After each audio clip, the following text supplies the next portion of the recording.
தினம்தோறும் விளக்கேற்ற நல்ல எண்ணெய் இதயம் நல்லெண்ணெய்.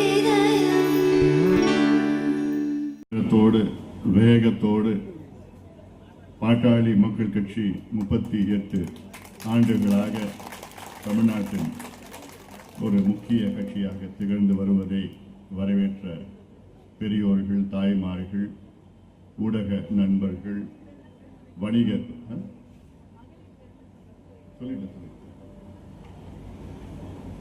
பெருமக்கள், என் உயிரினும் மேலான அன்பு பாட்டாளி சொந்தங்களே, உங்கள் அனைவருக்கும் அன்புமணி ராமதாசன் பணிவான வணக்கங்கள். தாமதமாக வந்ததற்கு மன்னிக்கணும். 2.5 மணி நேரம் ஆச்சு என் வீட்டிலேருந்து இங்கே வரத்துக்கு.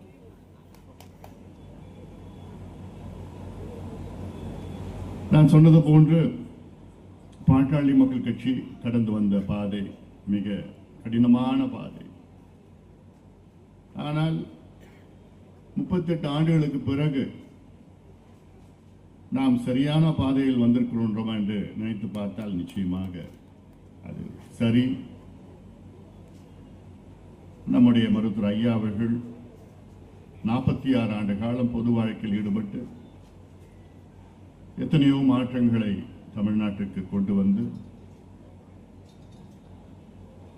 நம் கட்சியை தொடங்கி நாமும் தமிழ்நாட்டை ஆள வேண்டும், ஆண்டால் தான் தமிழ்நாட்டுக்கு நன்மை வரும் என்ற நோக்கத்திலே 38 ஆண்டுகளுக்கு முன்பு கட்சியை தொடங்கினார். இன்று தமிழ்நாட்டின் வரலாறு பாட்டாளி மக்கள் கட்சியை விட்டு எழுத முடியாது. தமிழ்நாட்டின் வரலாற்றை எழுதினால் அதில் பாட்டாளி கட்சிக்கு மிக முக்கிய பங்கு இருக்கிறது. நமக்கு பிறகு எத்தனையோ தலைவர்கள் கட்சியை தொடங்கினார்கள். இன்று எந்த நிலையில் இருக்கின்றார்கள் என்று அவர்களுக்கு தெரியாத ஒரு சூழல். ஆனாலும் எவ்வளவு சோதனைகள் வந்தாலும் நாம் இவ்வளவு ஆண்டு காலமாக சிறந்த முறையிலே மக்களுக்காக நாம் சேவை செய்து கொண்டிருக்கின்றோம். அந்த உணர்வோடு இருக்கின்றோம். நம் மீது எத்தனையோ விமர்சனங்கள். பாட்டாளி கட்சியாப்பா, அது என்னப்பா, அது ஒரு ஜாதி கட்சி, அது என்னப்பா இங்கே போவான் அங்கே போவான், அது என்னப்பா இப்படியே விமர்சனங்கள், எவ்வளோ விமர்சனங்கள். அதையெல்லாம் ஓரம் தட்டி நம் நோக்கம் என்ன? தமிழ்நாட்டு மக்களுக்கு விடுதலை கிடைக்க வேண்டும், சமூக நீதி பெற வேண்டும், மது இல்லாத ஒரு தமிழகத்தை உருவாக்க வேண்டும், போதையில்லாத தமிழகத்தை உருவாக்க வேண்டும், படித்த அத்துணை இளைஞர்களுக்கும் வேலை வாய்ப்பு உருவாக்க வேண்டும், விவசாயிகள் மகிழ்ச்சியாக இருக்க வேண்டும், பெண்கள் பாதுகாப்பாக இருக்க வேண்டும் என்ற நோக்கத்திலே தான் தொடர்ந்து நம் வேலைகளை, நாம் கடமைகளை நாம் செய்து வருகின்றோம். அந்த வகையில் பாட்டாளி மக்கள் கட்சியின் தலைவராக செயல்படுவதில் எனக்கு மிகுந்த பெருமை. அந்த அத்துணை பெருமைகளும் உங்களைத்தான் சேரும். இருக்கின்ற என் தொண்டர்கள், அடிமட்ட தொண்டர்கள், நிர்வாகிகள், அனைத்து நிலை நிர்வாகிகள், தமிழ்நாட்டில் உள்ள லட்சக்கணக்கான நிர்வாகிகளுக்கு என்னுடைய இந்த நேரத்திலே பணிவான வணக்கங்களை, நன்றிகளையும் இந்த நேரத்திலே நான் தெரிவிக்கின்றேன். நீங்கள் இல்லை என்றால் நாங்கள் இல்லை. எனக்கு முன்பு மேடையில் உள்ள அத்துணை தலைவர்களும் பேசினார்கள். தமிழ்நாட்டில் உள்ள ஒவ்வொரு பிரச்சனை, இந்த பிரச்சனைக்கு தீர்வு நாம் தான் சொல்லுகின்ற ஒரு கட்டாயத்தில் இருக்கின்ற காரணம், தமிழ்நாட்டை 60 ஆண்டு காலம் ஆட்சி செய்த கட்சிகளும்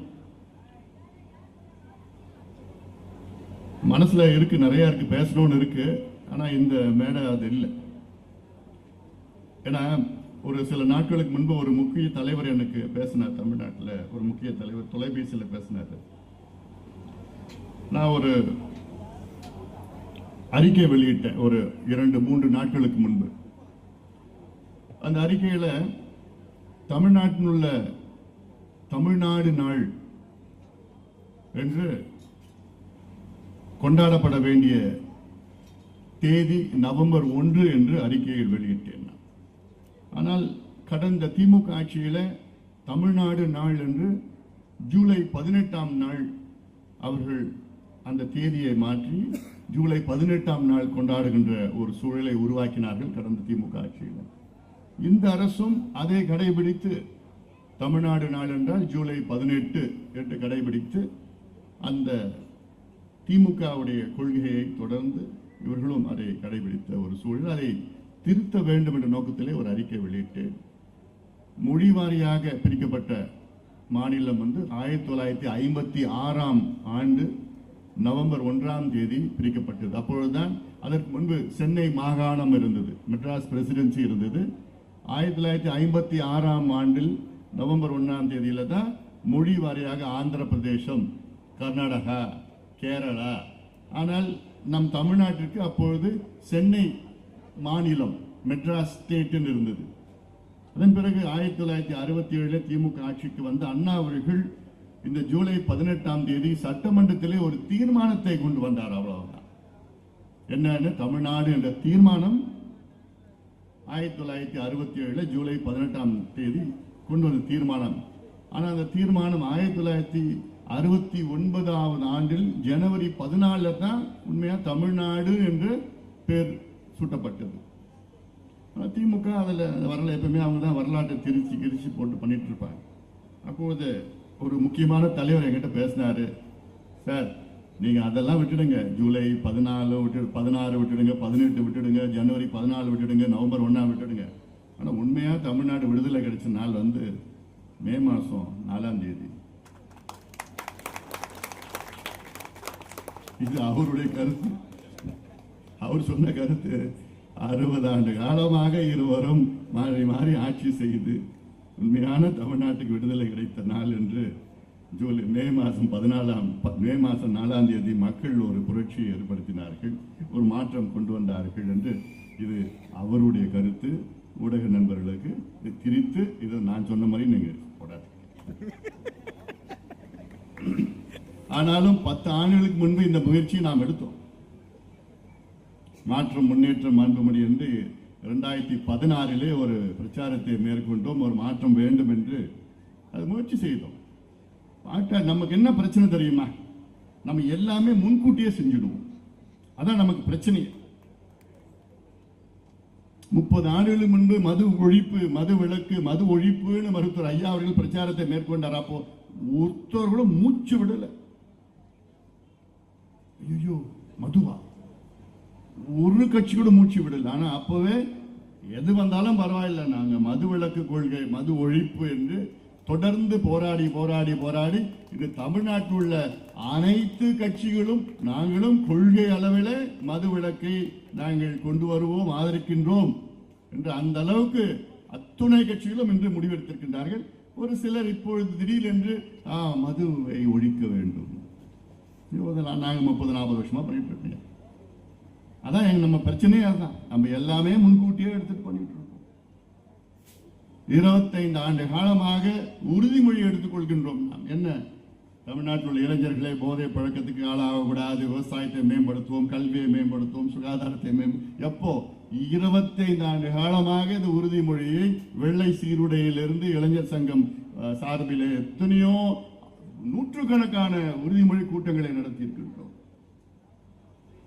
அதேதான் ஒரு மாற்றம் வேண்டும் என்று 10 ஆண்டுகளுக்கு முன்பு நாம் முயற்சி பண்ணோம். அப்பொழுது ஜெயலலிதா அம்மையார் ஒரு பக்கம், கலைஞர் அவர்கள் ஒரு பக்கம் இருந்த காரணத்தால் மக்கள் நம் மீது நம்பிக்கை அன்று வைக்க முடியல. நம்முடைய பிரச்சாரம் வெற்றி பெற்றது, மாற்றம் முன்னேற்றம் அன்புமணி என்ற பிரச்சாரம் வெற்றி பெற்றது, நாம் வெற்றி பெற முடியவில்லை.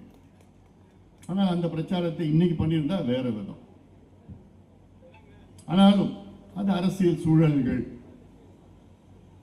ஆனால் இன்னைக்கு பாட்டாளி மக்கள் கட்சி என்ன சொல்கிறது, பாட்டாளி கட்சியுடைய அறிக்கைகள் என்ன என்று தமிழ்நாட்டில் உள்ள அனைத்து மக்களும் கூர்ந்து கவனித்துக் கொண்டிருக்கின்றார்கள். மக்கள் மட்டுமல்ல, அத்துணை தலைவர்களும். ஏன்னா நம்ம அறிக்கை வந்த பிறகுதான் மற்ற தலைவர்கள் அதை பார்த்து தான் வந்திருக்க, அன்புமணி விட்டுருக்காப்லையா, சரி நம்மளும் அதை பார்த்து காப்பி அடிச்சு கட் பேஸ்ட் போட்டு அது எனக்கு அதுல ஒரு மகிழ்ச்சி தான். ஏன்னா நம்ம சொல்ற கருத்தை எல்லாருக்கும் போய் சேரணும். ஆனா கடந்த 5 ஆண்டு காலம் அது என்னன்னு தெரியல. திமுக ஆட்சியில அது அப்படியே ஒரு நிறுவனம், பெண் நிறுவனம்லாம் வச்சுக்கிட்டு அவங்க மீடியாவுக்கு ஃபோன் பண்ணி அச்சுறுத்தி, அதில் ஒரு உதாரணம் நான் சொல்றேன். கடந்த ஆட்சி காலத்தில் முதலீடு சம்பந்தமாக ஒரு செய்தியை நம்ம வெளியிட்டோம். பொய் முதலீடு என்று ஒரு புத்தகத்தை, ஒரு ஆவணத்தை நாம் வெளியிட்டோம். அதுல என்ன திமுக சொன்னாங்க, 12,16,000 கோடி முதலீடு வந்துவிட்டது தமிழ்நாட்டிலே, தொழில் துறையிலே, தனியார் துறையிலே என்று அவர்களுடைய பொய் பிரச்சாரம் மேற்கொண்டார்கள். அதை முறியடிப்பதற்காக ஒரு புத்தகம், ஒரு ஆவணத்தை வெளியிட்டு அது பொய் முதலீடு, ஆனால் உண்மையிலே வந்த முதலீடு 98,000 கோடி தான் வந்தது, 12,16,000 கோடி வரல. அமைச்சரவை கூட்டத்திலே 1,60,000 கோடி தான் அனுமதி பெறப்பட்டது என்றெல்லாம் சொன்ன பிறகு இதை டிவியில ஒரு நிகழ்ச்சி, ஒரு தொலைக்காட்சி ஒரு நிகழ்ச்சி நடத்திட்டு இருந்தாங்க. அரை மணி நேரம் செய்தி. அது இது செய்தி லைவ் புரோகிராம். இந்த செய்தி வெளியிடக்கூடாது என்று திமுகவுடைய முதல் குடும்பத்திலிருந்து ஒரு நபர் அந்த தொலைக்காட்சியினுடைய முதலாளி, ஓனர், அவர்கிட்ட போன் பண்ணி மிரட்டி, இந்த ப்ரோக்ராம் நீங்க பண்ணீங்க அவ்வளவுதான், உங்க டிவியை நாங்க கட் பண்ணிடுவோம், அவ்வளவுதான், உங்களை ஒழித்துடுவோம். உடனே அந்த ஓனர் ஓடி போய் அந்த ப்ரோக்ராமை நிறுத்துறார். எந்த அளவுக்கு கடந்த ஆட்சியில் யாருக்குமே ஒரு விடுதலை இல்லாத ஒரு சூழல், ஜனநாயகம் இல்லாத ஒரு சூழல். ஊடகம் என்பது 4வது தூண் ஜனநாயகத்தில். அவர்கள் தான் ஆட்சியில் யார் இருக்கின்றார்களோ, அரசியல் என்ன செய்கின்றார்களோ, மக்களுக்கு என்ன பிரச்சனையோ அது மனசாட்சிப்படி அதை வெளியிட வேண்டும், பயம் இல்லாமல் அதை வெளியிட வேண்டும். அவருடைய கடமை அது. 4வது தூண், the fourth pillar of democracy என்று சொல்லுவோம். ஆனால் அது 5 ஆண்டு காலத்திலே அப்படி ஒரு சூழல் இல்லை. இப்பொழுது அது மாறி இருக்கிறது. இப்பொழுது அத்தனை ஊடகங்களுக்கும் இன்னைக்கு தைரியமாக செயல்பட்டுக் கொண்டிருக்கின்றால் அதை வரவேற்கின்றோம். அச்சுறுத்தல் எதுவும் கிடையாது உங்களுக்கு. உடனே இப்படி பேசணும்னா அன்புமணியா, ஓ கூட்டணி வச்சுட்டாங்க, ஆளுங்கட்சி கூட அன்புமணிக்கும் இருக்கும். எங்களுக்கு வேண்டியது என்னன்னா, தமிழ்நாடு மக்கள் வெற்றி பெற வேண்டும். அதுதான் எங்களுடைய நோக்கம். அதுதான் 38 ஆண்டு காலமாக அதைத்தான் நாங்கள் கடைபிடிக்கின்றோம். யார் ஆட்சிக்கு வந்தாலும் அவர்களுக்கு யோசனைகள், ஆலோசனைகள், நல்ல ஆலோசனைகள், தொலைநோக்கு திட்டங்கள் எல்லாம் அவர்களுக்கு நாங்கள் ஆலோசனையாக வழங்குவோம். இதைத்தான் கடந்த காலத்திலும் நாங்கள் செய்தோம். ஆனால் கடந்த காலத்தில் எங்களுடைய ஆலோசனைகளை இவர்கள் ஏற்றுக்கொள்ளவில்லை. அவ்வளவுதான். எங்களுக்கு தெரியும், எங்களுக்கு தெரியும், எங்களுக்கு தெரியும்னு சொல்லிட்டு போனாங்க.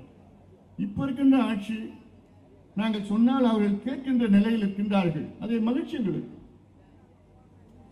ஆனால் அதை ஒரு சில ஊடகங்கள் இது ஏதோ அவங்க கூட கூட்டணி பேசிட்டாங்க. நான் சமீபத்தில் உங்களுக்கு தெரியும், தலைமை செயலகத்துக்கு சென்று நீர்வளத்துறை அமைச்சரை நான் சந்தித்தேன். புசி ஆனந்த் அவர்களை சந்தித்தேன். இந்த சந்திப்பு கடந்த மாதம் முதலமைச்சரை நான் சந்தித்து, அதுக்கு அந்த காரணமும் உங்களுக்கு தெரியும். ஏன் சந்திச்சேன்? கடந்த மாதம் சமூக நீதி கணக்கெடுப்பு வேண்டும் என்று சந்தித்தேன். அந்த சந்திப்புக்கு முன்பு ஒரு அனைத்து கட்சி கூட்டத்தை கூட்டினோம். பொதுவாக ஆளும் கட்சியை தவிர வேற யாராவது அனைத்து கட்சி கூட்டத்தை கூட்டினால் அதில் மற்ற கட்சிகள் எல்லாம் கலந்து கொள்ள மாட்டார்கள். ஆனால் நாம் கூட்டிய அனைத்து கட்சி கூட்டம் தமிழ்நாட்டிலே சமூக நீதி கணக்கெடுப்பு என்கின்ற சாதிவாரி கணக்கெடுப்பு நடத்த வேண்டும் என்று ஒரு கூட்டத்தை கூட்டினோம். அந்த கூட்டத்திலே ஆளும் கட்சியை சேர்ந்தவர்கள் அதில் கலந்து கொண்டார்கள். அதிமுக அதில் கலந்து கொண்டது. திமுகவின் தலைவர் மரியாதைக்குரிய திரு ஸ்டாலின் அவர்கள் காலையிலே தொலைபேசியில் தொடர்பு கொண்டு, நாங்கள் அதற்கு வர முடியவில்லை, சூழல் சரியில்லை, ஆனாலும் இந்த தீர்மானத்துக்கு நாங்கள் ஆதரவு அளிக்கின்றோம் என்று எனக்கு தொலைபேசியிலே தொடர்பு கொண்டார். அடுத்தது பிஜேபி, காங்கிரஸ் ஒரே கூட்டத்தில். நினைச்சு பாருங்க அதெல்லாம். அதன் பிறகு தேமுதிக, சீமான் அவர்கள், இப்படி பல கட்சிகள் அதில் கலந்து கொண்டு, கிட்டத்தட்ட ஒரு 60 இயக்கங்கள், கட்சிகளும் அதில் கலந்து கொண்டு ஒருமனதாக ஒரு தீர்மானம் நிறைவேற்றுகின்றோம். அதில் தமிழக அரசு உடனடியாக சமூக நீதி கணக்கெடுப்பை நடத்த வேண்டும் என்ற நோக்கத்திலே அதே ஒரு தீர்மானம், அந்த தீர்மானத்தை எடுத்து முதலமைச்சரை சந்திப்போம் என்று அந்த தீர்மானத்தில் இருந்தது. பிறகு நான் முதலமைச்சர் அவர்களுக்கு நான் ஒரு நேரம் கேட்கிறேன். சாயங்காலம் 8 மணிக்கு கேட்கிறேன். அவரது அடுத்த நாள் 10 மணிக்கு நீங்க வாங்க. எனக்கு அன்னைக்கு ராத்திரியில் மற்ற தலைவர்களிடம் பேசி அவளை அழைத்து செல்வதற்கு எனக்கு நேரம் இல்லை. தொலைபேசியில் தொடர்பு கொண்டு மற்ற தலைவர்கள் எல்லாம் பேசி, நான் காலையில் 10 மணிக்கு வர சொல்லியிருக்கிறார் முதலமைச்சர், நான் போய் பரவாயில்லைங்களா, இல்லையோ நீங்க போங்க, நாங்கள் வரலாம், பரவாயில்ல, நீங்க போயிட்டு பாருங்க. நாங்கள் போயிட்டு நம்முடைய சட்டமன்ற 4 உறுப்பினர்களை அழைத்து சென்று அப்பொழுது முதலமைச்சரிடம் 1/2 மணி நேரம் பேசி ஏன் தமிழ்நாட்டில் சாதிவாரி கணக்கெடுப்பு என்கிற சமூக நீதி கணக்கெடுப்பை நடத்த வேண்டும் என்று விளக்கி சொல்கின்றேன். 1/2 மணி நேரம் பேசுறேன் நான். அது ஒரு அந்த வெள்ளையர்கள் காலத்தில் கணக்கெடுப்பு நடத்தினாங்க. 1871 இருந்து 1881, 91, 1901, 11, 21 அப்படி 31 கடைசியில் இதெல்லாம் நான் சொல்லிக்கிள்ளி, அப்புறம் இடஒதுக்கீடு வரலாற்றை பற்றி எல்லாம் சொல்லிக்கிள்ளி, இப்படி ஒவ்வொருனா முதல்ல 41 விழுக்காடு, அப்புறம் 42 விழுக்காடு, அப்புறம் 49 விழுக்காடு, அப்புறம் 68 விழுக்காடு, 69 விழுக்காடு, ஒன்று எப்படி நடந்தது வந்ததெல்லாம் எல்லாம் சொல்லிக்கிள்ளி, இன்னைக்கு ஏன் நடத்தணும்னா தமிழ்நாட்டில் 8 கோடி மக்கள் இருக்கின்றார்கள். அந்த 8 கோடி மக்களுடைய நிலையை தெரிந்து கொள்ள வேண்டும். ஒரு முதலமைச்சர் அவர்கள் நீங்கள் தமிழ்நாட்டு முதலமைச்சர் என்றால் தமிழ்நாட்டில் உள்ள 8 கோடி மக்களுடைய நிலை என்ன, எப்படி இருக்காங்க, அவங்க பொருளாதாரம் எப்படி இருக்கு, அவங்க கல்வி எப்படி இருக்கு, அவங்களுக்கு வீடு இருக்கா இல்ல குடிசையில் இருக்கிறாங்களா, அவங்களுக்கு என்ன மாதிரி ஒரு சமூக நிலை இருக்கிறாங்க, சோசியல் ஸ்டேட்டஸ் எப்படி இருக்கு, இதெல்லாம் தெரிந்து கொள்ளத்தான் இந்த கணக்கெடுப்பு. மத்திய அரசு எடுக்கின்ற கணக்கெடுப்பு ஒரு பெரிய மேக்ரோ லெவல்ல நீங்க எடுத்தாதான் அதில் சமூக நலத்திட்டங்கள், இடஒதுக்கீடு எல்லாமே அதை வழங்க முடியும். அத்துணை மக்களுக்கு இது ஏதோ சாதி பிரச்சனையோ இது கட்சி பிரச்சனையோ கிடையாது, தமிழ்நாட்டின் வளர்ச்சி பிரச்சனை என்றெல்லாம் சொன்ன பிறகுதான் முதலமைச்சருக்கு அப்படியா சரி நிச்சயமாக என் கட்சியுடைய கொள்கையும் கூட அது என்று சொல்லி அதன் பிறகு ஆளுநர் உரையிலே அதை அறிவித்தார்கள். அதாவது அந்த அறிவிப்பு வந்தவுடன் நான் பேட்டி கொடுத்தேன். அந்த பேட்டியில் என்ன சொன்னேன்னா, எங்களுடைய மருத்துவர் ஐயா அவர்கள் 1980 வன்னிய சங்கத்தை தொடங்கி அப்பொழுது முதல் மாநாடு நடந்தது. அந்த முதல் மாநாட்டிலே 3 தீர்மானங்கள் முக்கிய, எத்தனையோ தீர்மானங்கள், அது முதல் 3 தீர்மானங்கள் முக்கிய தீர்மானங்கள். அதில் முதல் தீர்மானம் வன்னியர்களுக்கு 20 விழுக்காடு இடஒதுக்கீடு வழங்க வேண்டும் என்று. 2வது தீர்மானம் என்பது தமிழ்நாட்டிலே சாதிவாரி கணக்கெடுப்பு நடத்தி அனைத்து சமூகங்களுக்கும், அதாவது அனைத்து சமூகங்களுக்கும் அவர்களுக்கு சமூக நீதி பிரதிநிதித்துவம் கொடுக்க வேண்டும், இடஒதுக்கீடு கொடுக்க வேண்டும் என்று 2வது தீர்மானம். 3வது தீர்மானம் பட்டியலின மக்களுக்கு, தாழ்த்தப்பட்ட மக்களுக்கு 2 விழுக்காடு கூடுதலாக இடஒதுக்கீடு வழங்க வேண்டும் என்று 46 ஆண்டுகளுக்கு முன்பு தொடங்கப்பட்ட வன்னிய சங்கம் மாநாட்டில் ஐயா அவர்கள் பேசினார். அதன் பிறகு எத்தனையோ முதலமைச்சர்கள் வந்தார்கள். எம்ஜிஆர் அவர்களை மருத்துவர் ஐயா அவர்கள் பலமுறை சந்தித்தார். கலைஞர் அவர்களை பலமுறை சந்தித்தார். முதலமைச்சராக இருந்த நேரத்தில் ஜெயலலிதா அம்மையார் அவர்களை முதலமைச்சராக நேரத்தில் பலமுறை சந்தித்தார். எடப்பாடி பழனிசாமி அவர்களை பலமுறை சந்தித்தார். ஸ்டாலின் முன்னாள் முதலமைச்சர் ஸ்டாலின் அவர்களை பலமுறை சந்தித்து, இந்த 5 முதலமைச்சர்களை பலமுறை சந்தித்து எப்படியாவது கணக்கெடுப்பு நடத்தி அத்துணை மக்களுக்கும் சமூக நீதியை வழங்குங்கள் என்று எத்தனையோ முறை சந்திச்சோம். அவங்களிடம் அதிகாரம் இருந்தும், ஆட்சி இருந்தும், சட்டம் இருந்தும் மனசு இல்லை. ஆனால் ஆட்சிக்கு வந்து 1 மாதத்திலே முதலமைச்சர் விஜய் அவர்கள் தைரியமாக இந்த அறிவிப்பை வெளியிட்டிருக்கின்றார் என்றால் உண்மையிலே நாம் அவரை பாராட்ட வேண்டும். இது ஏதோ ஏன் பிரச்சனை, உங்க பிரச்சனை இல்லை, தமிழ்நாட்டுடைய பிரச்சனை. உலகாலமா உங்களுக்கு தைரியம் இல்லை நீங்க கணக்கெடுப்பு கொண்டு வருவதற்கு.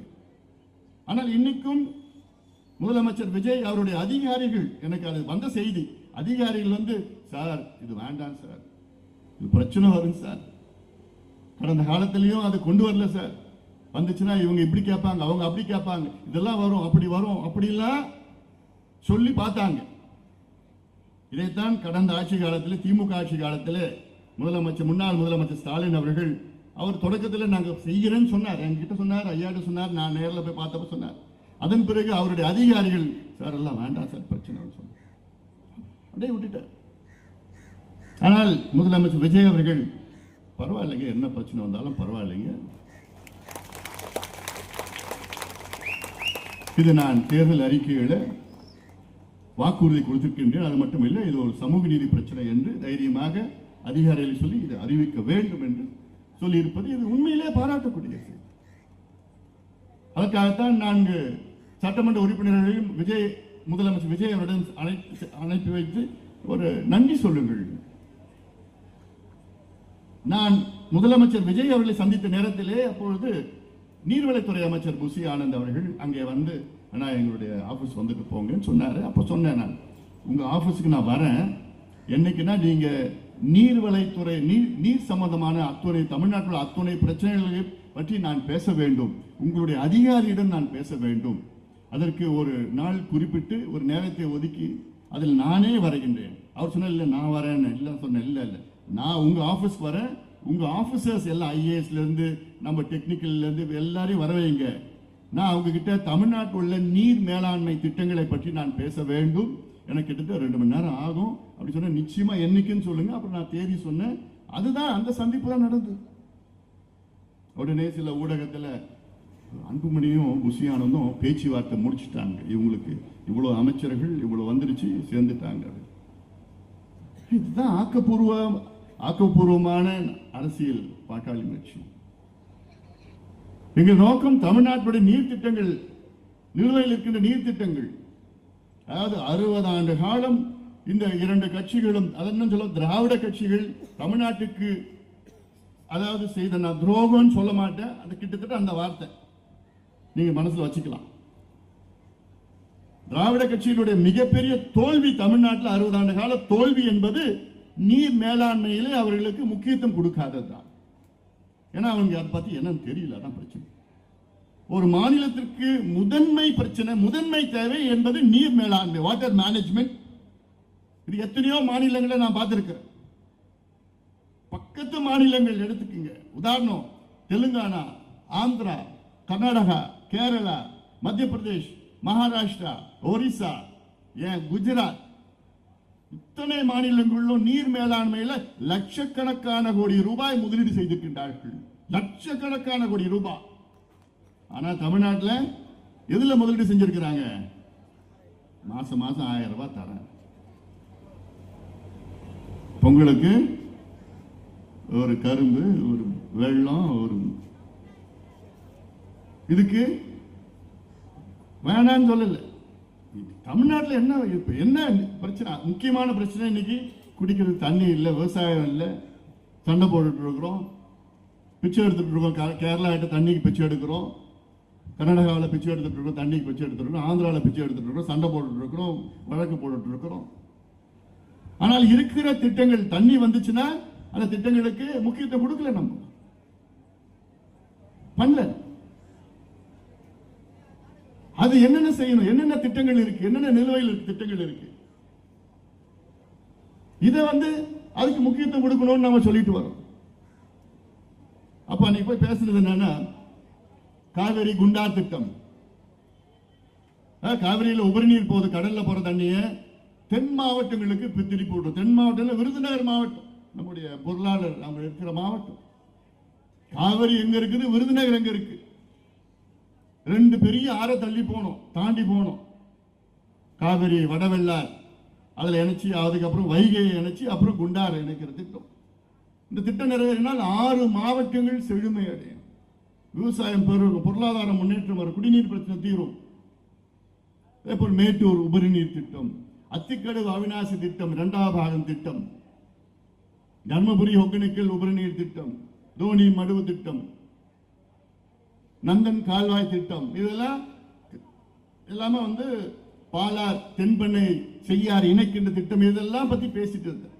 நல்லார் பாம்பார் திட்டம், பாண்டியார் பொன்னம்பழா திட்டம், இப்படி எல்லாம் அத்துணை திட்டங்களை பற்றி அன்னைக்கு நான் 1.5 மணி நேரம் பேசினேன், அதிகாரிகிட்ட பேசினேன். ஆனா என்னன்னா, அதிகாரிகளுக்கும் அமைச்சர் புதுசா வந்திருக்கிறார், அவருக்கு அந்த அளவுக்கு தெரியல. அதிகாரிகளுக்கும் அதை நான் சொல்ல முடியல. அதாவது அவ்வளோ நமக்கு தமிழ்நாட்டு பிரச்சனைகளை பத்தி அவ்வளோ தெரியுது, ஒவ்வொரு பிரச்சனையை பத்தி தெரியுது. ஆனா நமக்கு ஆட்சி அதிகாரம் வரல இன்னும். ஆனா உண்மை வரும், நிச்சயமா வரும். ஒவ்வொரு அவ்வளோ மக்களுக்கு செய்யணும். ஏன்னா 30 ஆண்டு காலமாக களத்தில் நம்ம இருக்கிறோம். நான் இருக்கிறேன், எனக்கு முன்னாடி மேடையில் இருக்கவங்க இன்னும் 40 ஆண்டு காலமாக பொது வாழ்க்கையில் ஈடுபட்டு இருக்கிறாங்க. அவ்வளோ பேர் இருக்கிறாங்க. எத்தனையோ போராட்டம் நடத்தியிருக்க, எத்தனையோ முறை சிறைக்கு சென்றிருக்கின்றோம். எவ்வளோ பிரச்சனைகள் வந்தாலும் சென்னை, இப்ப சென்னை எடுத்துக்கங்க. சென்னை எடுத்துட்டீங்கன்னா, சென்னையில நாம் விரும்பும் சென்னை என்று ஒரு ஆவணம் வெளியிட்டோம். எப்ப 16 16 நாம் விரும்பும் சென்னை. அந்த ஆவணம் ஒரு சயின்டிபிக் டீட்டெயில் தான். சென்னைக்கு என்னென்ன பிரச்சனை இருக்கு, அது என்னென்ன தீர்வு, அது அனைத்து மக்களை சார்ந்த பிரச்சனைகள். சென்னையில் போக்குவரத்து எப்படி இருக்கணும், சாலைகள் எப்படி இருக்கணும், பேருந்துகள் எத்தனை பேருந்துகள் இருக்கணும், அது எப்படி இலவசமா பேருந்துகள் அதை இயக்கணும், பள்ளிக்கூடங்கள் எப்படி கல்வியை கொடுக்கணும், சுற்றுச்சூழல் எப்படி பாதுகாக்கணும், தண்ணீர் பிரச்சனை எப்படி தீர்க்கணும், வெள்ளம் வந்துச்சுன்னா என்ன செய்யணும், குப்பையை எப்படி அகற்றணும், குப்பை மேலாண்மை எப்படி செய்யணும். இப்ப இங்க நார்த் மெட்ராஸ்ல இருக்கும், வட சென்னையில் இருக்கிறோம், கொடுங்கையூர், மாத்தூர், அங்க வந்து குப்பை உலை, குப்பையை வந்து எரிக்க கூடாது. உலகத்தில் எங்கேயுமே குப்பையை எரிக்கிறது கிடையாது. ஆனால் இங்க இன்சினரேட்டர், குப்பை எரிக்கிறதுக்கு, அதுல கொஞ்சோண்டு கரண்ட் தயாரிக்கிறாங்க. ஆனால் அந்த குப்பையை எரிச்சா எவ்வளோ பாதிப்பு, டயாக்சைட்ல இருந்து என்னென்ன நச்சு வாயு வந்து இங்க வெளியில சுத்தி இருக்கும், குழந்தைங்களுக்கு பாதிப்பு இதெல்லாம் வரும்னு அது அந்த விஷயம் தெரிஞ்சு அதெல்லாம் செய்ய மாட்டாங்க. ஆனா பிரச்சனை அது தெரியல. இந்த 5 ஆண்டு காலம் சென்னையை நாசப்படுத்தி சின்ன பின்னமாக்கிட்டாங்க. 5 ஆண்டு காலம் அதுக்கு எல்லாம் ஒருத்தர் தான் காரணம். யாரு? சேகர் பாபு அனுபவிக்கிறாங்க, அதுக்கு அனுபவிக்கிறாங்க. சேகர் பாபுன்னா பெரிய எக்ஸ்பர்ட், அவரு ஆளுமை மிக்கவர்.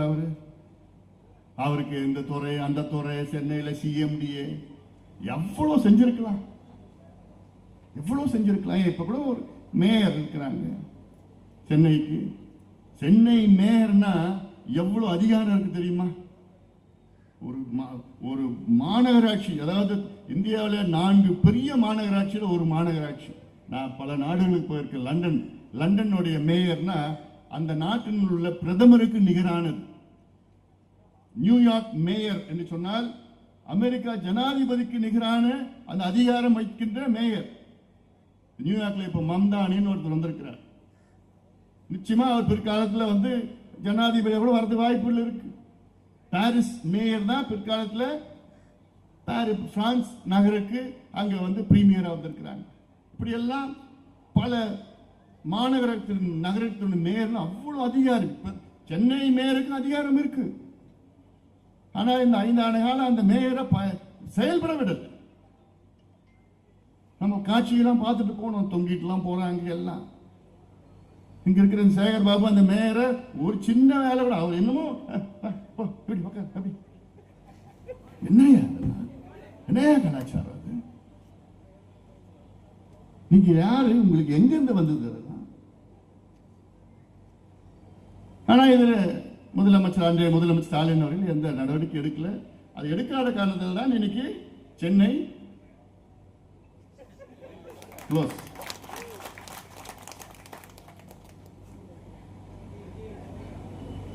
இன்னைக்கும் சென்னையில் எவ்வளோ செய்யலாம். ஆனா சென்னை மக்கள் பத்தி நானும் சென்னையில் தான் இருக்கிறேன். ஆனா நான் இதுக்கு முன்னாடி டீனர்ல இருந்து இப்ப நான் அங்க அந்த பக்கம் போயிட்டேன். ஏன்னா இங்க சென்னையில் அது அவ்வளோ பொல்யூஷன்ல, தண்ணி பிரச்சனை, குடிநீர் பிரச்சனை, எவ்வளோ பிரச்சனை, போக்குவரத்து நெரிசல் இருந்து எல்லாம் இருக்கு. ஆனா செய்யலாம். நிறைய எங்ககிட்ட நிறைய வந்து சொல்யூஷன்ஸ் இருக்கு, தீர்வுகள் எங்ககிட்ட எவ்வளோ இருக்கு. இது சும்மா நாங்க வாய்க்கு வந்ததெல்லாம் பேச மாட்டோம். விஞ்ஞான முறையில ஆலோசனை செய்து ஆய்வுகள் நடத்தி தான் ஒவ்வொரு பிரச்சனைக்கும் நாங்கள் தீர்வு கொடுப்போம். விஞ்ஞான முறை, சயின்டிபிக் சொல்யூஷன்ஸ். அது யாரு வேணா கொடுப்போம் நம்ம. அதனால ஒரு தமிழ்நாட்டு மக்கள் எல்லாம் எங்களுக்கும் ஒரு வாய்ப்பு தாருங்க. இந்த மாற்றம் வந்தது ஆக்சுவலா ஒரு பாசிட்டிவா தான் நான் பார்க்கிறேன்.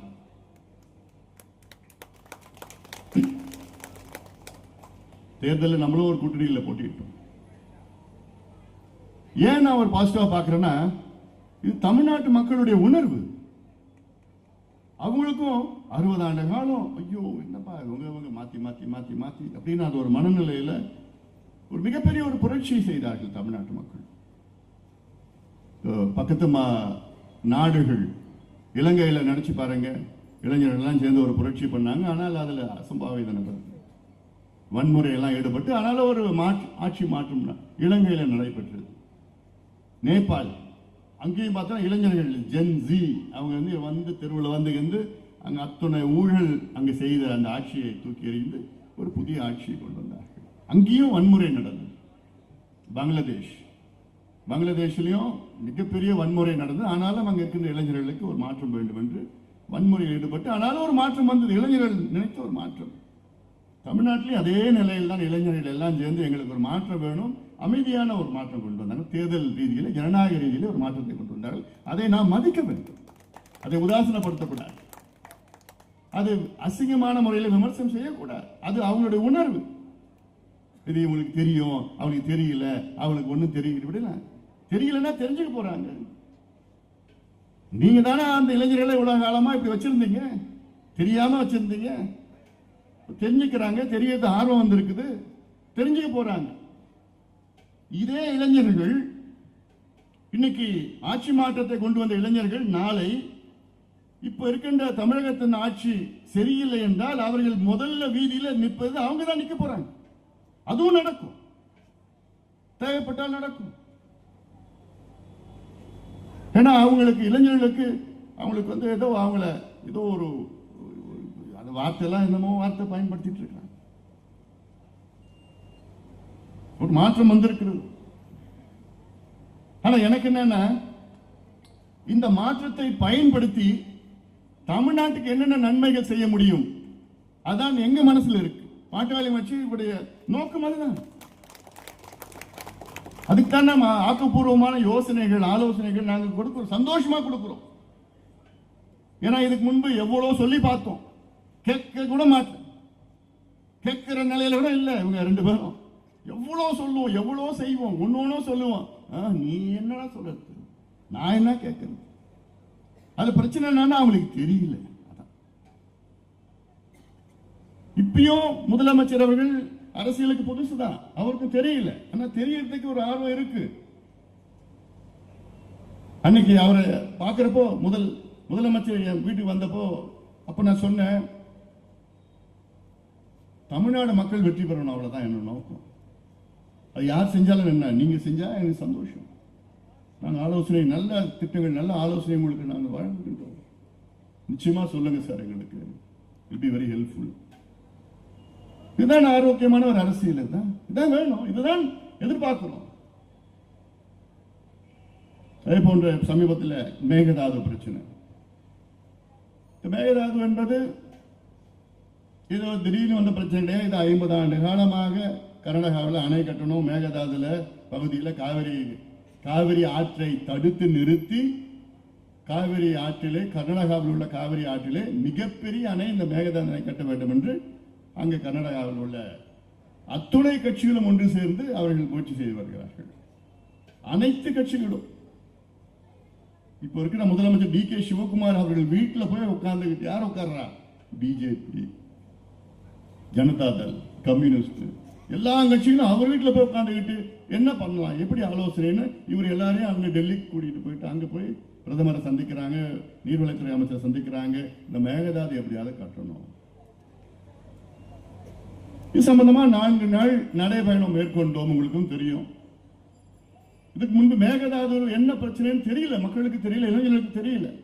ஏன் கர்நாடகாவில் என்ன டேம் கட்டினா என்ன, கடல்ல போற தண்ணியை டேம் கட்டினா என்ன, அது தமிழ்நாடு தானே பயன் பெறுவாங்க தமிழ்நாடு, அப்படிலாம் பொய்யான பிரச்சாரம் சொல்லி அதை நம்பிட்டாங்க. அதே பிறகுதான் நம்ம அதை கையில் எடுத்து துண்டு பிரச்சனை எல்லாம் கொடுத்து பேசி அதெல்லாம் போட்டு நிறைய பேட்டியெல்லாம் கொடுத்து இப்பதான் அவங்களுக்கு புரியுது. ஓஹோ, கர்நாடகாவில் டேம் கட்டிட்டாங்கன்னா காவிரியில தண்ணி வராது, நம்ம டெல்டாவில் தண்ணி இருக்காது, தண்ணி வரலன்னா சோறு கிடைக்காது. தமிழ்நாட்டில் 8 கோடி மக்கள்ல 5 கோடி மக்கள் காவிரியை நம்பி இருக்கின்றார்கள். சென்னை மக்களும் நம்மளும் காவிரி தண்ணி தான் குடிச்சிட்டு இருக்கிறோம். எப்படி காவிரி வீராண ஏரியிலிருந்து தண்ணி நமக்கு வருது, சென்னைக்கு வருதுன்னா காவிரி தண்ணி தான் வருது நமக்கு. தமிழ்நாட்டில் 38 மாவட்டத்தில் 28 மாவட்டம் காவிரியை நம்பி இருக்கின்ற மாவட்டங்கள். நமக்கு சோறு. ஒரு பதிவு பார்த்தேன், நான் சென்னையில் இருக்கிற எனக்கும் காவிரிக்கு என்ன சம்பந்தம், நான் ஊட்டியில் இருக்கிறேன், நமக்கு என்ன, நீங்க சென்னையில இருந்தாலும் சரி, ஊட்டியில இருந்தாலும் சரி, கன்னியாகுமரியில இருந்தாலும் சரி, நீங்க சோறு சாப்பிட்டாவும் இல்லை. அந்த சோறு எங்க இருந்து வருது? நம்ம டெல்டாவில் இருந்து சோறு வருது. டெல்டாவுக்கு தண்ணி போனா நமக்கு சோறு கிடைக்காது. இது மிகப்பெரிய ஒரு பிரச்சனை. இப்பதான் மக்களுக்கு அதை தெரியுது. ஓஹோ, இது சீரியஸ்னஸ் தெரியுது. நம்ம இந்த மேகதாது பிரச்சனை சம்பந்தமா நம்ம ஊரா போய் பிரச்சாரம் பண்ணிட்டு நடைபயணம் பண்ணிட்டு இருக்கிற நேரத்தில் மற்ற கட்சிகள் தமிழர் என்ன பண்ணிட்டு இருந்தாங்க? குதிரை பேரம், கொட்டக பேரம், யானை பேரம், கழுத பேரம். எம்எல்ஏ இங்கிருந்து அங்கே வாங்கலாமா, அங்கே வாங்கலாமா, 35 கோடி 50 கோடி கொடுக்கலாம், இப்படிலாம் இது மற்றவங்க பண்ணிட்டு இருந்தாங்க. நம்ம மக்கள் பிரச்சனை, தமிழ்நாட்டோட மக்கள் பிரச்சனை. மக்கள் பிரச்சனை இல்ல, இது இன்னைக்கு பிரச்சனை மட்டும் இல்ல, அடுத்த 50-100 ஆண்டுகளுக்கு இந்த பிரச்சனை இருக்கும். இன்னைக்கு நம்ம சத்தம் போட்டாதான் பிரச்சனை ஒரு தீர்வு வரும். இல்லை நாளைக்கு நீங்க மட்டும் இல்ல, உங்க பிள்ளைகள், பேர பிள்ளைகள், கொள்ளு பேர பசங்க, வருங்கால சந்ததியினர் அத்தனை பேரும் பாதிக்கப்படுவார்கள். அங்க டேம், கர்நாடகாவில் டேம் கட்டினாங்கன்னா, ஏன்னா கர்நாடகா பத்தி நல்லா தெரியும் நமக்கு. அந்த டேமை கட்டிட்டு, அதாவது அவங்களுக்கு தேவை 5 TMC தண்ணி பெங்களூர் குடிநீர் இருக்கு. கட்டுற டேம் வந்து 70 TMC, தேவை 5 TMC தான். அப்போ அவங்க கட்டிட்டாங்கன்னா தமிழ்நாடு முடிஞ்சு போச்சு. மிகப்பெரிய ஒரு தமிழ்நாடுக்கு ஒரு பிரச்சனை வரும். அதனால இதை எப்படி கடைபிடிக்கணும்? ஒரு அனைத்து கட்சி கூட்டம், அரசு வந்து அனைத்து கட்சி கூட்டத்தை கூட்டணும்.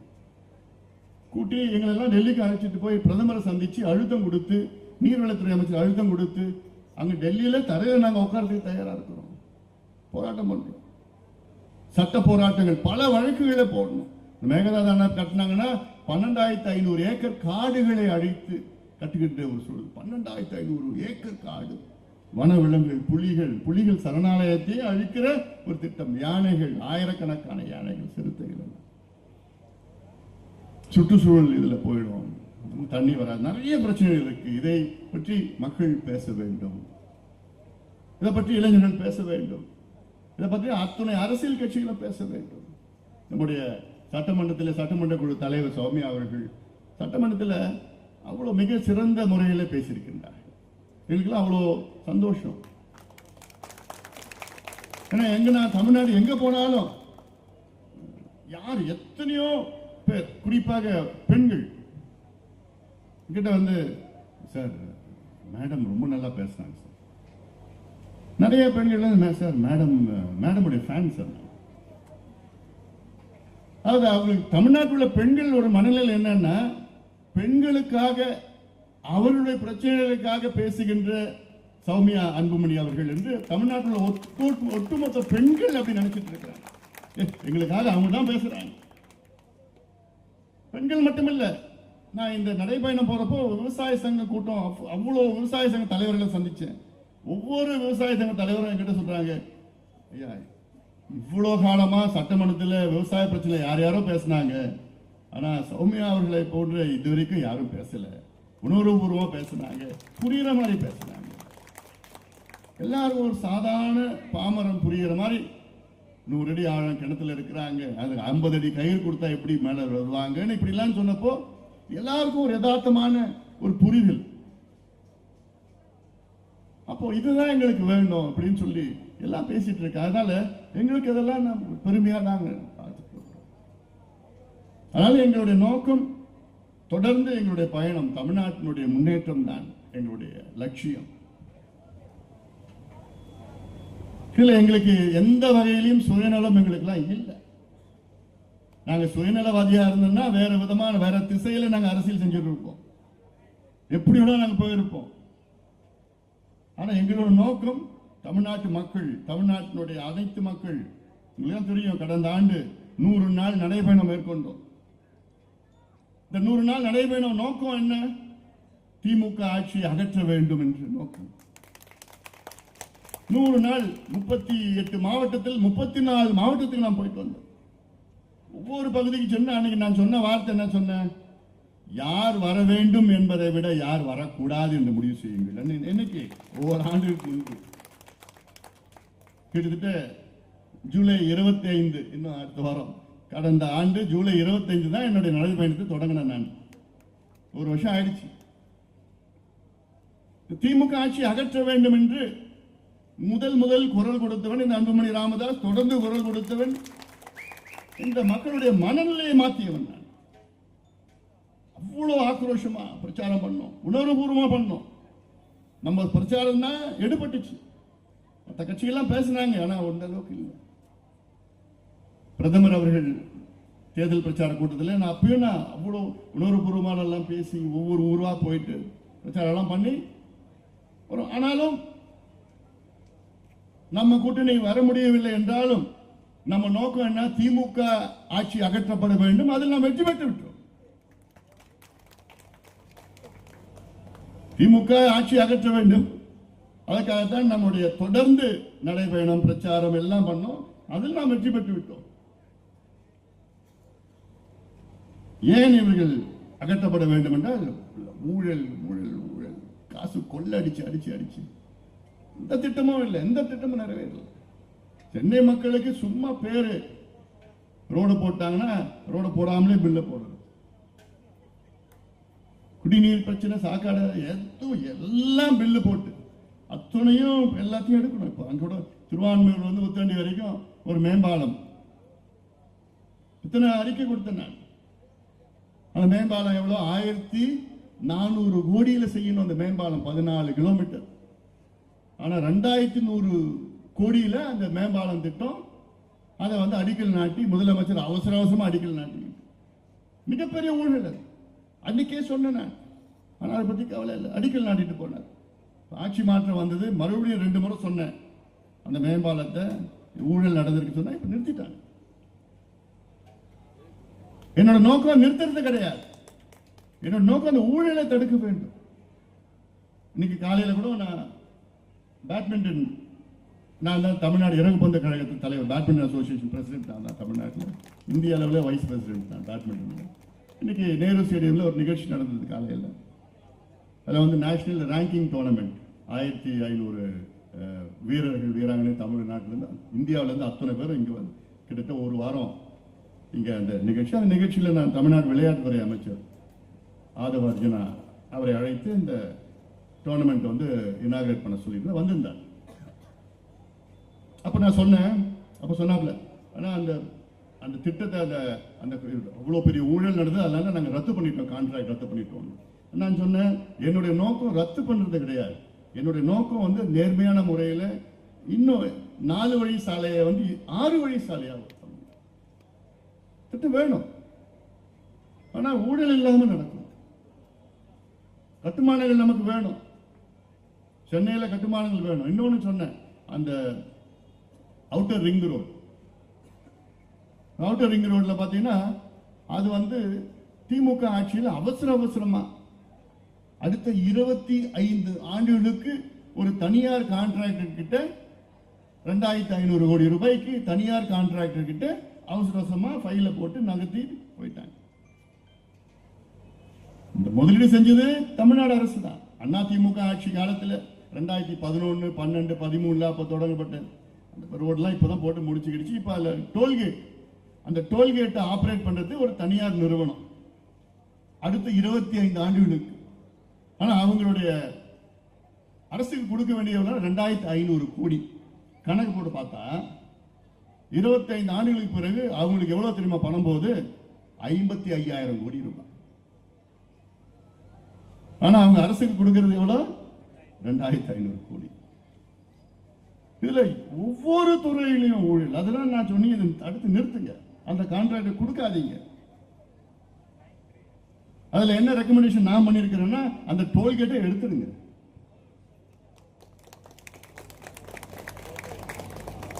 இன்னொன்னு சொன்னேன், உங்களுக்கு அதிக வெற்றி சென்னையில் வந்திருக்கு. சென்னை மக்களை மனசுல வச்சுக்கிட்டு நீங்க செயல்படுங்க. ஏன்னா அந்த டோல்கேட் அதிகமா யார் பயன்படுத்த? சென்னையை சுத்தி இருக்கிற மக்கள் தான். அது என்ன வந்துட போகுது? டோல்கேட் எடுத்துடுங்க. இந்த கட்டுமானங்கள்லாம் நிச்சயமா அரசு செய்ய வேண்டும். அதனால இதையெல்லாம் மனசிலே வைத்துதான் இதில் நாம் முன்னேற வேண்டும். நம்முடைய தமிழ்நாட்டில் உள்ள என்ன பிரச்சனை? மருத்துவ கல்லூரிகள் புதிதாக ஒரு 6 மருத்துவக் கல்லூரிகள் தொடங்க வேண்டும். அதில் கிட்டத்தட்ட ஒரு எம்பிபிஎஸ் இடங்கள் வந்து ஒரு 700 இடங்களை நாம் இழந்திருக்கின்றோம். அதற்கு காரணமே கடந்த ஆட்சி செய்த ஊழல் தான்.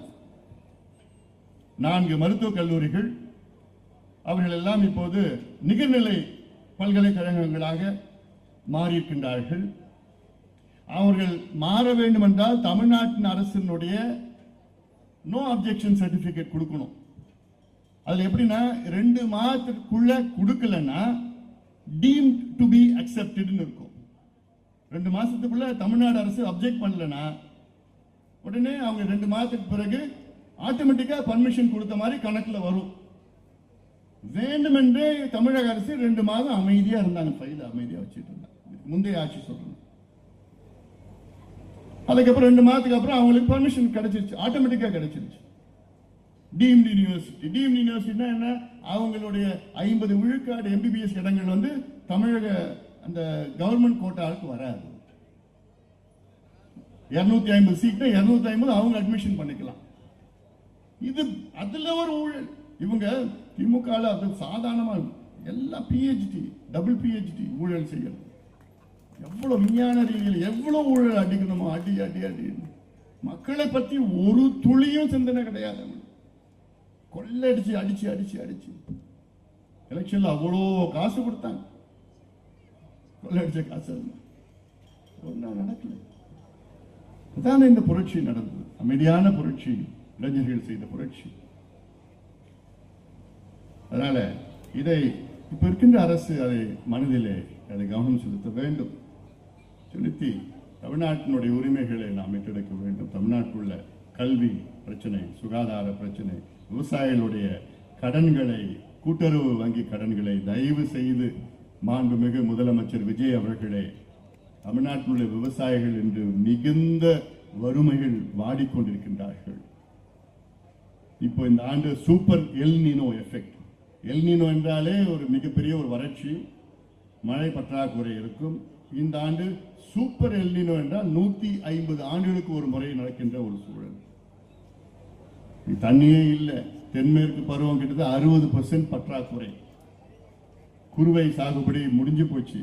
அடுத்து சம்பா சாகுபடி இருக்குமா இல்லையான்னு சந்தேகமா இருக்கு.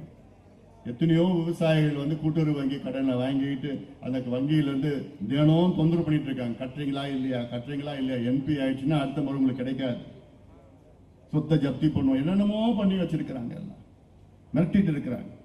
இந்த நேரத்தில் நம்முடைய முதலமைச்சர் விஜய் அவர்கள் தயவு செய்து தமிழ்நாட்டில் உள்ள அத்துணை விவசாயிகளுடைய கூட்டுறவு வங்கி கடன்களை தள்ளுபடி செய்யுங்கள்.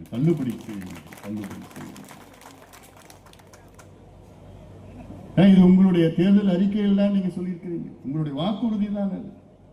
நீங்க சொன்னது 5 ஏக்கருக்கு உள்ள இருக்கின்ற அத்துணை விவசாயிகளுடைய அத்துணை கடன்களும் தள்ளுபடி செய்கின்றோம். 5 to 10 ஏக்கருக்குள்ள இருக்கின்றவர்களுக்கு 50 விழுக்காடு தள்ளுபடி செய்கின்றோம். மகாராஷ்டிரா மாநிலத்தில் 55 லட்சம் விவசாயிகளுடைய அத்துணை கடன்களையும் தள்ளுபடி செய்திருக்கிறது மகாராஷ்டிரா மாநில அரசு.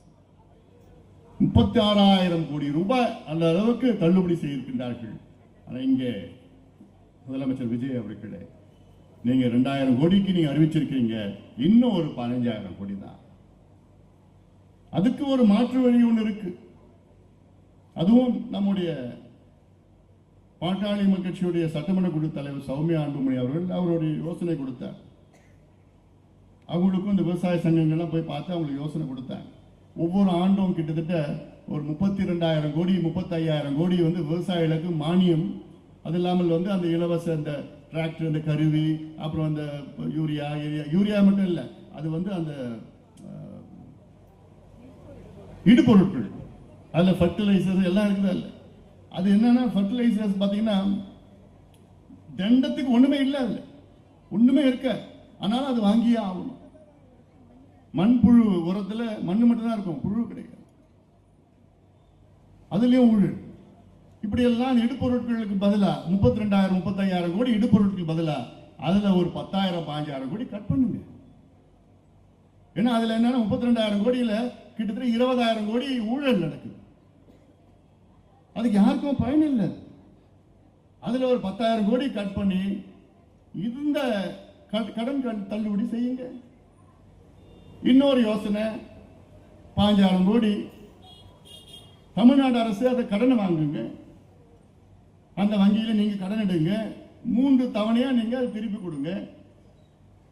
இதெல்லாம் எவ்வளவு யோசனைகள் நாங்கள் வைத்திருக்கின்றோம். இதெல்லாம் விவசாயிகளுக்கு நிச்சயமாக தமிழக முதலமைச்சர் அவர்கள் இதை, ஏன்னா மிகுந்த பிரச்சனையில இருக்கேன் நான், எல்லா பகுதியிலுக்கும் நான் போயிட்டு தான் வந்துட்டு இருக்கிறேன்.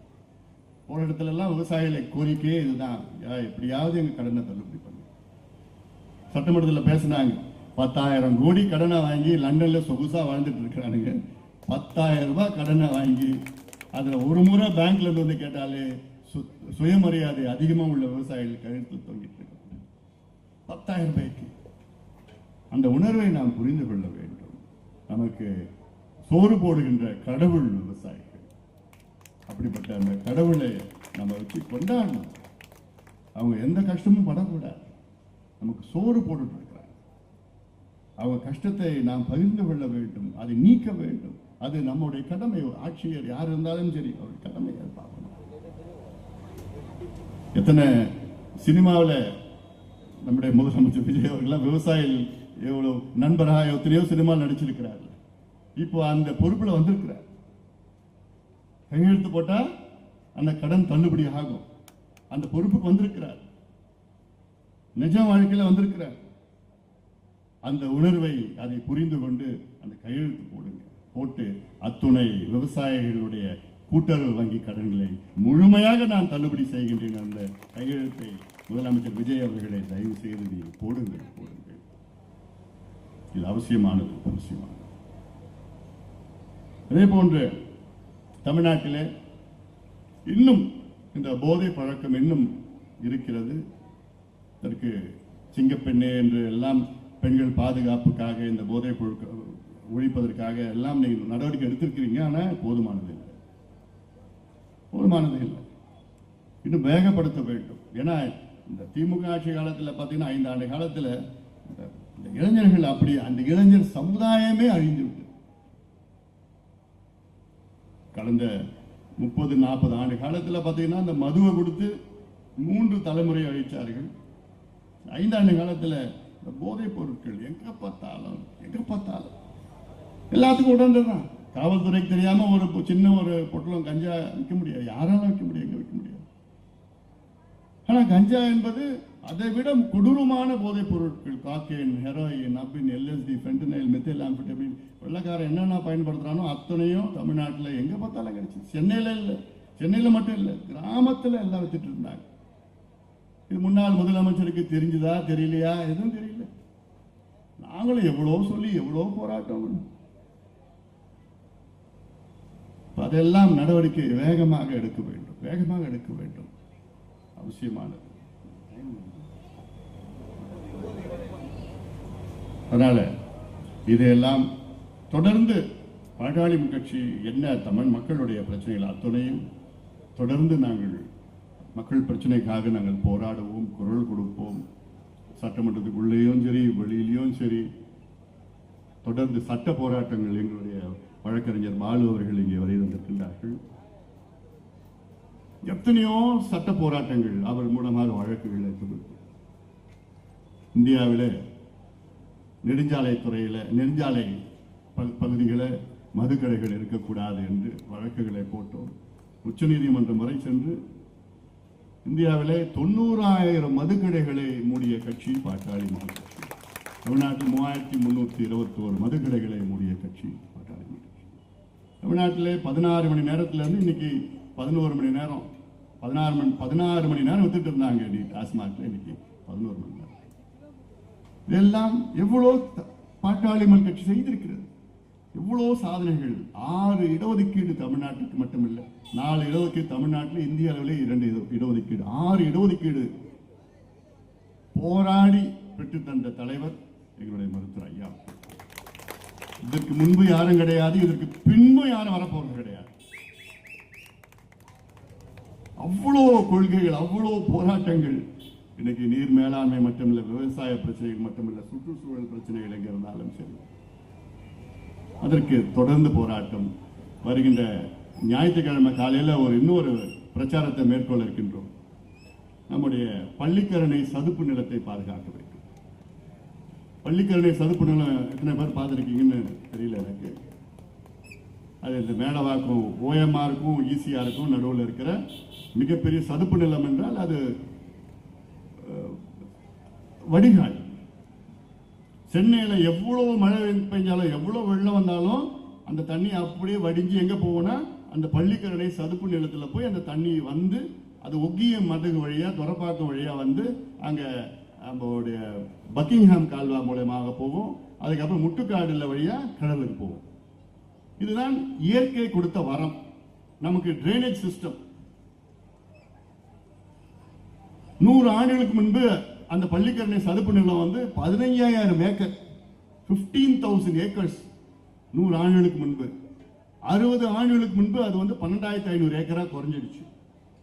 இன்னைக்கு 2,500 ஏக்கரா இருக்கு. குறைஞ்சி குறைஞ்சி குறைஞ்சி குறைஞ்சி அது ஆக்கிரமிப்பு, அதில் குப்பையில கொட்டி அது திடக்கழிவு எல்லாம் பண்ணிக்கிண்டு அவ்வளோ போதும் குறைச்சி இன்னைக்கு மிகப்பெரிய ஒரு சூழ்ச்சி நடத்திட்டு இருக்கு. என்ன சூழ்ச்சினா இந்த கட்டுமான நிறுவனங்கள் எல்லாம் இருக்கு. ஹை ரைஸ் மல்டி இந்த பில் ரெசிடென்ஷியல் எல்லாம் பில்டிங்லாம் வச்சிருக்காங்க, 2000 வச்சிருக்கிறாங்க. அவங்க என்ன பண்ணியிருக்காங்க, ஒரு பிரச்சாரத்தை மேற்கொள்றாங்க. என்னன்னா அங்க இருக்கிற மக்களை வந்து தூண்டி விட்டு 1,00,000 பேருக்கு பட்டா இல்லை, 1,00,000 பேருக்கு. ஆனா இது மக்களுக்கு தெரியல. இது ஏதோ நாங்க எங்க இருக்கிறோம், நாங்க அங்கதானே சதுப்பு நிலம், அது அழிஞ்சா நமக்கு என்ன ஆண்டு. இன்னைக்கு பாத்தீங்கன்னா எங்கேயும் வடிகால் இல்லை, தண்ணி போறது இல்லை. அது சும்மா பேருக்குன்னு மழைநீர் வடிகால் கனெக்ஷனே இருக்காது. அது ஏன் தெருவில், திலக் தெருவில், டீனர்ல முத்து தெரியும். வடிகால் போட்டாங்க, மழைநீர் வடிகால் கட்டினாங்க. அது கட்டுறதுக்கு 2 வருஷம், வீட்டுக்குள்ள கூட போக முடியல. அதை கட்டி முடிச்சு என்ன பண்ணாங்க, கனெக்ட் பண்ணல. இந்த பக்கம் அந்த பக்கம் சேர்க்கல, இணைக்கல. அதுக்கப்புறம் என்னாச்சுன்னா அது சின்னதா கட்டிட்டாங்க. அதுக்கப்புறம் அதை உடைச்சாங்க. அதை உடைச்சு மறுபடியும் பெருசா கட்டி சென்னை முழுக்க தான் கொள்ளடிக்கிறதுக்காக. இதெல்லாம் அது மக்களுக்கு தெரிய வேண்டும். அதனால எல்லாம் இன்னும் சின்ன சின்ன வடிகால் இது. ஆனா பெரிய வடிகால் பள்ளிக்கரணை சதுப்பு நிலம். அங்க இப்ப எவ்வளவு பறவைகள் வருது. வேடந்தாங்கல் நம்ம பறவைகள் சரணாலயம் வேடந்தாங்கல் போனா அவ்வளவு பறவைகள் பார்க்கலாம்னு உங்க எல்லாருக்கும் தெரியும். ஆனால் வேடந்தாங்கலை விட 4 மடங்கு அதிக பறவைகள் பள்ளிக்கரணை சதுப்பு நிலத்தில் வரும். எத்தனை பேருக்கு தெரியல? 4 மடங்கு அதிக பறவைகள் வரும். பிலிப்பிங்கோஸ்ல இருந்து, பெலிகான்ல இருந்து, ஆஸ்திரேலியால இருந்து, சைனால, ரஷ்யால இருந்து, உலக நாடு வலசை பறவைகள் அவ்வளவு வருது. இதெல்லாம் நமக்கு பொக்கிஷம். அதை அழிக்கக்கூடாது, அழிக்க விட மாட்டோம். அதுல நாம தெளிவா இருக்கிறோம். யாரை பத்தியும் நமக்கு கவலை இல்லை. நீங்க 72,000 கோடியா இருந்தாலும் சரி, 1,00,000 கோடி உங்களுக்கு எதாலும் சரி, எங்களுக்கு வேண்டியது எங்க சதுப்பு நிலம் வேணும். காலங்காலமா அந்த சதுப்பு நிலம் இருக்கணும். இதில் மட்டும் இல்ல, ராம்சார் அங்கீகாரம் பெற்ற, ராம்சார் என்றாலே ராம்சார் என்று ஈரான்ல ஒரு நகரம்,